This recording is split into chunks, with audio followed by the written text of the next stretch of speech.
Then the Lord spoke to Job from a whirlwind and said, "Who is this ignorant person saying these foolish things? Brace yourself and get ready to answer the questions I will ask you. Where were you when I made the earth? If you are so smart, answer me. And who decided how big the earth should be?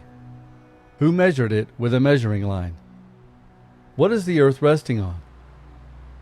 Who put the first stone in its place when the morning stars sang together and the angels shouted with joy?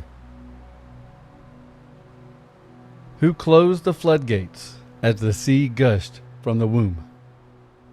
Who covered it with clouds and wrapped it in darkness? I set the limits for the sea and put it behind locked gates. I said to the sea, you can come this far, but no further. This is where your proud waves will stop. Did you ever in your life command the morning to begin or the day to dawn? Did you ever tell the morning light to grab the earth and shake those who are evil out of their hiding places? The morning light makes the hills and valleys easy to see. When the daylight comes to the earth, the shapes of these places stand out like the folds of a coat. They take shape like soft clay that is pressed with a stamp. Evil people don't like the daylight. When it shines bright, it keeps them from doing the bad things they do. Have you ever gone to the deepest parts of the sea? Have you ever walked on the ocean bottom? Has anyone shown you the gates to the world of the dead? Have you ever seen those gates that lead to the dark place of death? Do you really understand how big the earth is? Tell me, if you know all this. Where does light come from? Where does darkness come from? Can you take them back to where they belong? Do you know how to get there? Surely you know these things, since you are so old and wise. You were alive when I made them, weren't you? Have you ever gone into the storerooms where I keep the snow and the hail? I save them there for times of trouble, for the times of war and battle. Have you ever gone to the place where the sun comes up, where it makes the east wind blow all over the earth? Who dug ditches in the sky for heavy rain? Who made a path for the thunderstorms? Who makes it rain even in desert places where no one lives? The rain gives that dry, empty land all the water it needs, and grass begins to grow. Does the rain have a father? Who produces the drops of dew? Does ice have a mother? Who gives birth to the frost? That's when the water freezes as hard as a rock. Even the deep sea freezes over. Can you tie up the Pleiades? Can you unfasten the belt of Orion? Can you bring out the other constellations at the right times? Can you lead out the bear with its cubs? Do you know the laws that control the sky? Can you put each star in its place above the earth? Can you shout at the clouds and command them to cover you with rain? Can you give a command to the lightning? Will it come to you and say, "Here we are. What do you want, sir?" Will it go wherever you want it to go? Who makes people wise? Who puts wisdom deep inside them?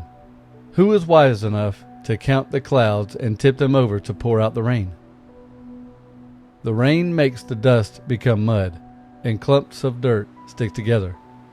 Do you find food for the lions? Do you feed their hungry babies? No. They hide in their caves or wait in the grass, ready to attack their prey. Who feeds the ravens when their babies cry out to God and wander around without food? Do you know when the mountain goats are born? Do you watch when the mother deer gives birth? Do you know how many months they must carry their babies? Do you know when it is the right time for them to be born? These animals lie down. They feel their birth pains, and their babies are born.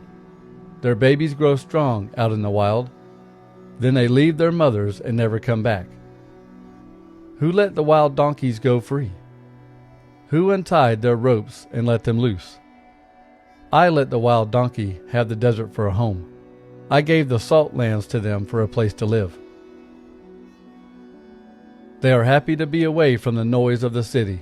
They never have to listen to their drivers shouting at them. They live in the mountains. That is their pasture. That is where they look for food to eat. Will a wild bull agree to serve you? Will he stay in your barn at night? Will he let you put ropes on him to plow your fields? A wild bull is very strong. But can you trust him to do your work? Can you trust him to gather your grain and bring it to your threshing place? An ostrich gets excited and flaps its wings, but it cannot fly. Its wings and feathers are not like the wings of a stork. An ostrich lays her eggs on the ground and lets the sand keep them warm. The ostrich forgets that someone might step on her eggs or that a wild animal might break them. An ostrich leaves her little babies. She treats them as if they were not her own. If her babies die, she does not care that all her work was for nothing. That's because I did not give wisdom to the ostrich. She is foolish, and I made her that way. But when the ostrich gets up to run, she laughs at the horse and its rider, because she can run faster than any horse. Did you give the horse its strength? Did you put the mane on its neck? Did you make it able to jump like a locust or snort loudly that it scares people? A horse is happy to be so strong.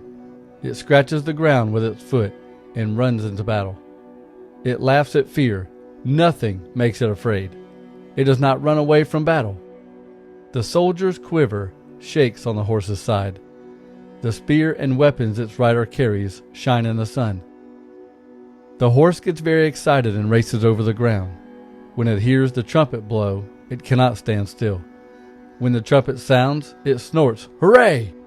It can smell the battle from far away and hear the shouts of commanders with all the other sounds of battle. Did you teach the hawk how to spread its wings and fly south? Are you the one who told the eagle to fly high into the sky? Did you tell it to build its nest high in the mountains? It lives high on a peak at the top of a cliff. That is its fortress. From there it looks far into the distance, searching for its food. The eagles gather around dead bodies, and their young eat the blood. Then the Lord said to Job, "You wanted to argue with God All-Powerful.